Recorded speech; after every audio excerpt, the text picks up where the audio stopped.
భారతీయ సంస్కృతి సంప్రదాయంలో మరికొన్ని విశేషాలు. ఉపవాసం ఉన్నప్పుడు, జాగరణ చేసినప్పుడు పరుల దోషాలు తలచుకోరాదు.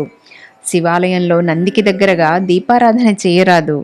కొంచెం ఎడంగా ఉంచి వెలిగించుకోవాలి.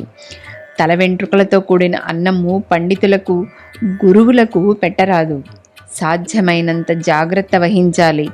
పొరపాటున అన్నంలో వెంట్రుకలు వస్తే ఆ అన్నం తీసివేసి మళ్ళీ వడ్డించి నెయ్యి వేయాలి.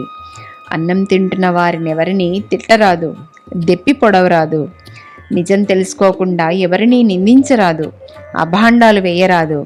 అలా చేస్తే అవతలి వారి పాపాలన్నీ అభాండాలు వేసిన వారి తలకు చుట్టుకుంటాయి. ఇస్తానని వాగ్దానం చేసి దానమివ్వని వాడు 100 జన్మలు దరిద్రుడై పుడతాడు. వాగ్భంగం చాలా దోషం. అన్నం తినేటప్పుడు కంచానికి బాగా దగ్గరగా కూరలు, మజ్జిగ మున్నగునవి ఉన్న పాత్రలు పెట్టరాదు. మనం తినేటప్పుడు ఎంగిలి ఆ పాత్రలలో పడితే ఆ పదార్థాన్ని మరొకరికి వడ్డిస్తే వాడికి యముడు మలమూత్రాదులు ఆహారంగా ఇస్తాడు. తరచుగా కాలినడకన పుణ్యక్షేత్రాలు దర్శిస్తే మంచి జన్మలు కలుగుతాయి. దీనిని కాయిక తపస్సు అంటారు.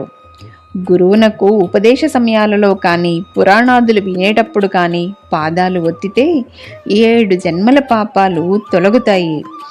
గురువుగారి బట్టలు ఉతికి ఆరవేసిన వారికి 3 జన్మల పాపాలు తొలగుతాయి. మంత్రోపదేశం చేసిన గురుని ఆజ్ఞ పాటించే వారికి ఏ పాపమూ అంటదు, పునర్జన్మ ఉండదు. పరాశర సంహితలో ఈ విషయాలన్నీ ఉన్నాయి. అష్టమి, పూర్ణిమ, చతుర్దశి కాలాలలో స్వయంపాకం దానం చేస్తే అన్నపానాలకు ఏనాడు లోటు ఉండదు. ఎక్కువ వేడిగా, ఎక్కువ చల్లగా ఉండే పదార్థాలు స్వీకరించరాదు. భోజనం చేసిన వస్త్రాలు ఉతికి ఆరవేయకుండా వాటితో దైవపూజ చేయరాదు.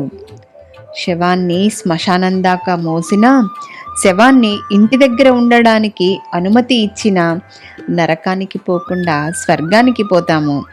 గృహప్రవేశ కాలంలో కానీ, ఏడాది లోపు కానీ ఆ ఇంట మణిద్వీప పారాయణం వాస్తు దోషాలను పరిహరిస్తుంది. భోజనానికి ముందు, అనంతరం కూడా కాళ్ళు కడుక్కోవాలి. పుట్టినరోజు నాడు దీపాలు కానీ, క్రొవ్వొత్తులు కానీ ఆర్పరాదు. నోటితో అగ్నిని ఊదుట ఘోర పాపం. అటువంటి వారు గ్రహణపు ముర్రితో మళ్ళీ జన్మలెత్తి దుఃఖాలు పొందుతారు. తలకు నూనె రాసుకుని ఆ చేతులతో పాదాలకు ఆ నూనె జిడ్డును పులమరాదు.